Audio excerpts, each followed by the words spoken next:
Good morning, students. Okay, today I am going to take Hindi व्याकरण।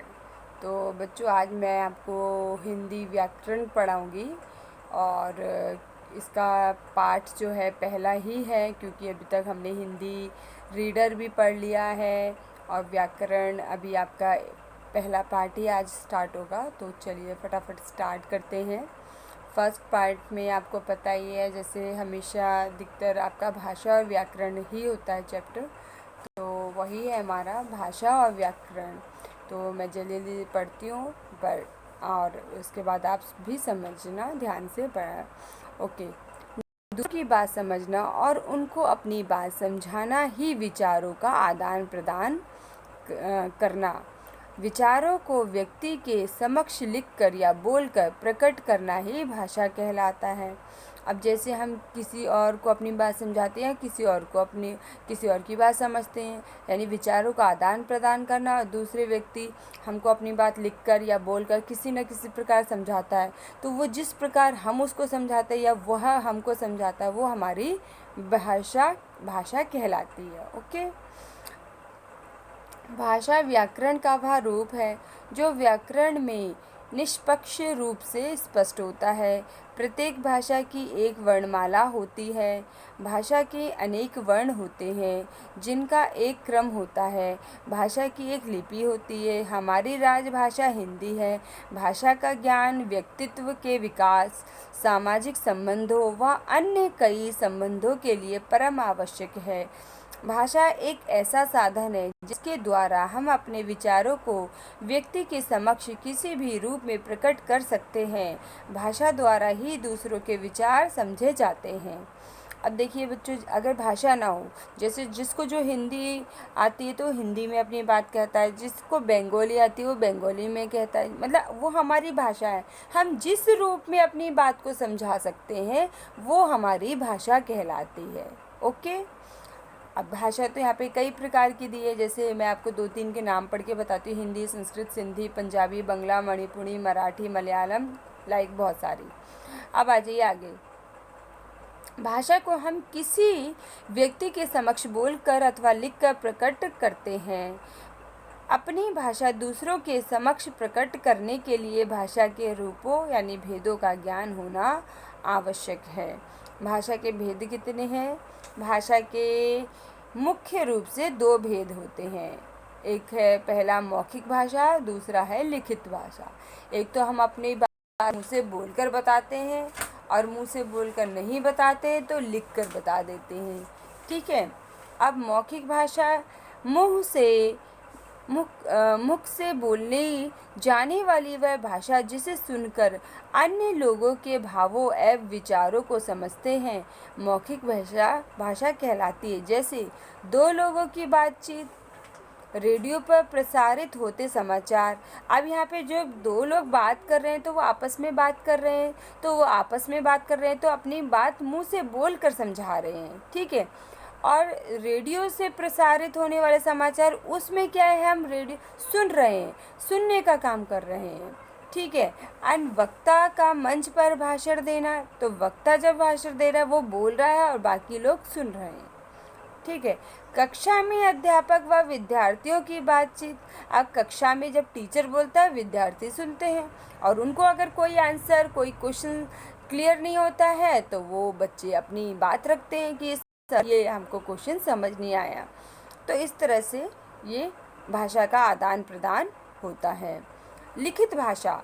और लिखित भाषा क्या है आपका?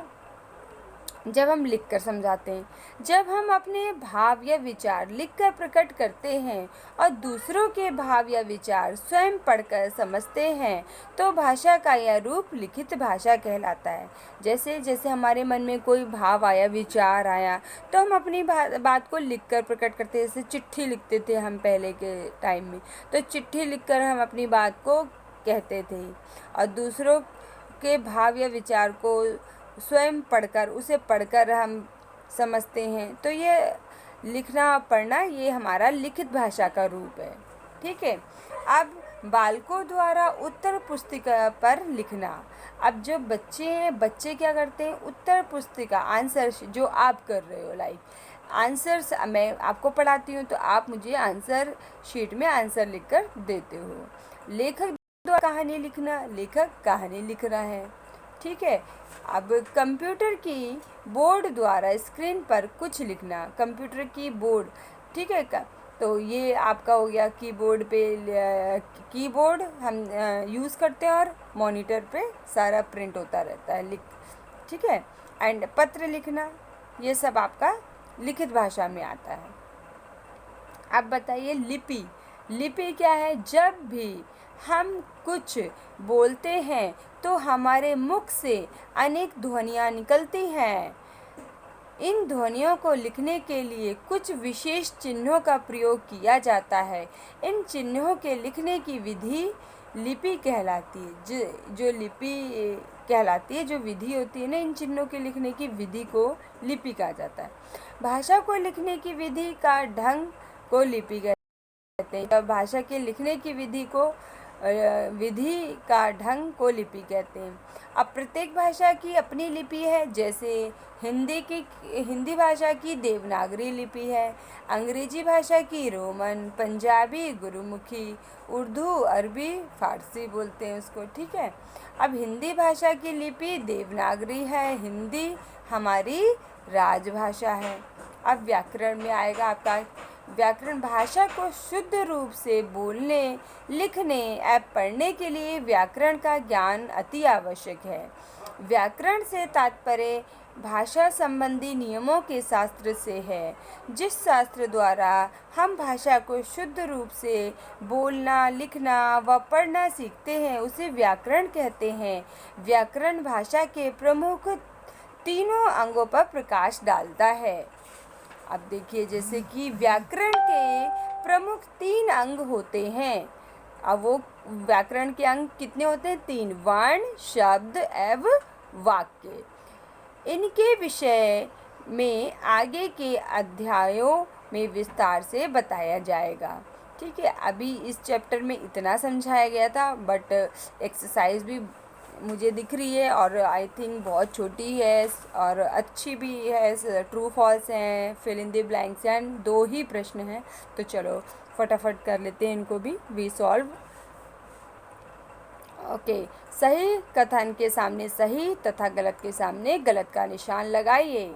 भाषा के 4 रूप होते हैं। नो, भाषा के 2 रूप होते हैं, मौखिक और लिखित, तो ये गलत है।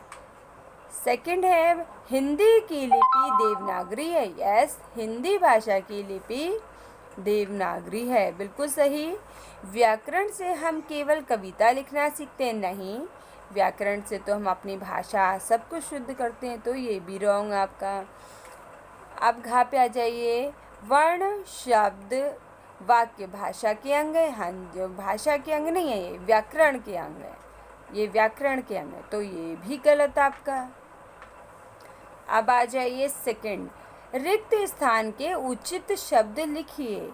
अब हमारी राजभाषा हिंदी है, तो यहाँ पे आप हिंदी लेंगे,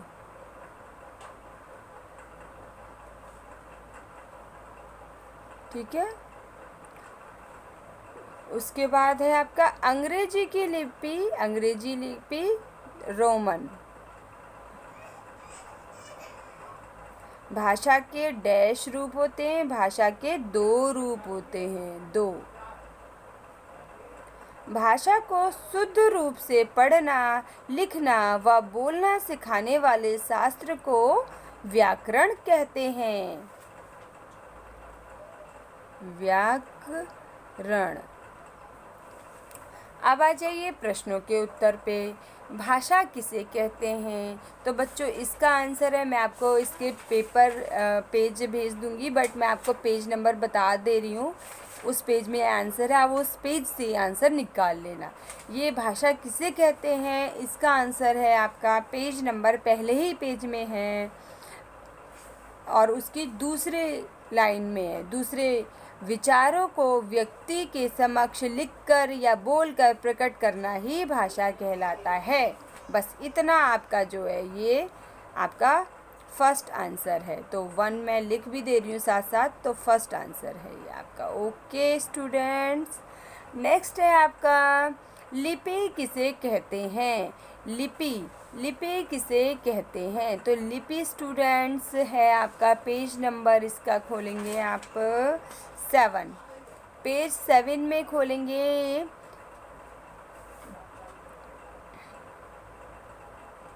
आप शॉर्ट भी लिख सकते हो इसका, भाषा लिखने की विधि या ढंग को लिपि कहते हैं, ये भी कह सकते हो।